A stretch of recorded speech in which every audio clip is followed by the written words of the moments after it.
السلام علیکم ورحمۃ اللہ وبرکاتہ۔ محترم دوستو، حضرت جنید بغدادی رحمۃ اللہ علیہ ایک بہت ہی بڑے بزرگ گزرے ہیں بغداد کے۔ بغداد میں وہ ایک مرتبہ راستے سے جا رہے تھے، ساتھ میں مریدین بھی تھے۔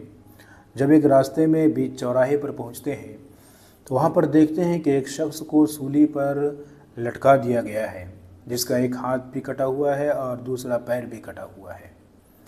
حضرت نے اپنے مریدین سے پوچھا کہ یہ کیا ماجرا ہے؟ تو ان کے مریدین نے کہا کہ حضرت، یہ ایک ضدی قسم کا چور تھا۔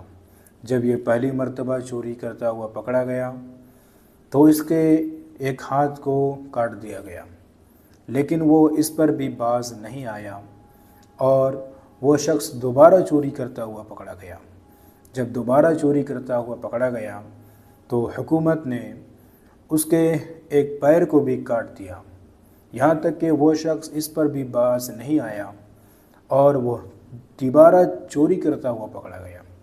جب تیسری مرتبہ چوری کرتا ہوا پکڑا گیا تو حکومت نے اس کو سولی پر لٹکا دیا۔ تو حضرت جنید بغدادی رحمۃ اللہ علیہ آگے بڑھتے ہیں اور اس چور کے پاؤں کو چوم لیتے ہیں۔ تو حضرت کے جو مریدین تھے وہ تعجب سے پوچھا کہ حضرت، یہ تو ایک ضدی قسم کا چور ہے، گنہگار ہے، اور یہاں تک کہ یہ جہنم رسید ہے، پھر بھی آپ اس کے پیر کو چوم رہے ہیں، آخر اس میں حکمت کیا ہے؟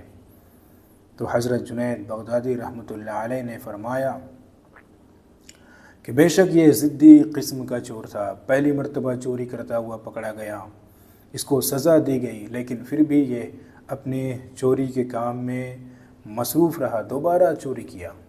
جب دوبارہ بھی پکڑا گیا تو اس کو بھی سزا ہوئی، لیکن یہاں تک کہ وہ شخص باز نہیں آیا اور دوبارہ چوری کرتا ہوا پکڑا گیا۔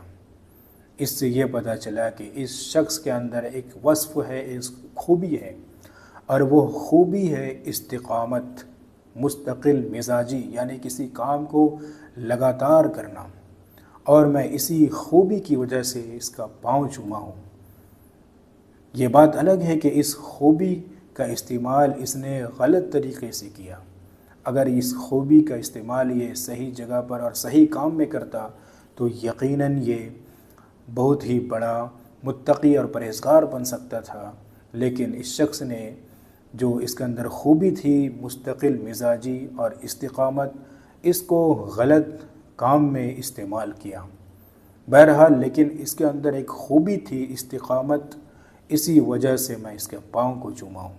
دوستو، اس واقعے سے ایک اہم سبق ہمیں ملتا ہے کہ آپ دیکھیں کہ اتنے بڑے پائے کے بزرگ حضرت جنید بغدادی رحمۃ اللہ علیہ، اور سامنے اتنا بڑا چور، اس کے اندر بھی حضرت جنید بغدادی رحمۃ اللہ علیہ نے اس کے اندر نیکی دیکھی اور اس کے اندر خوبی کو تلاش کیا۔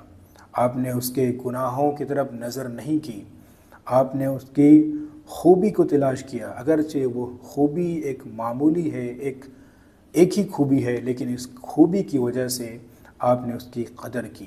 آج انسانوں کا بالکل یہی مزاج ہو چکا ہے کہ سامنے والے کے اندر برائیاں تلاش کرتا ہے، اچھائیوں کو نظر انداز کر دیتا ہے، اگرچہ خود گناہوں میں ڈوبا ہوا ہے، خود سراپا گناہ کے کام میں اور غلط کام میں مصروف ہے، لیکن پھر بھی سامنے والوں کے اندر برائیوں کو تلاش کرتا ہے اور پھر اس کی برائی کرتا ہے۔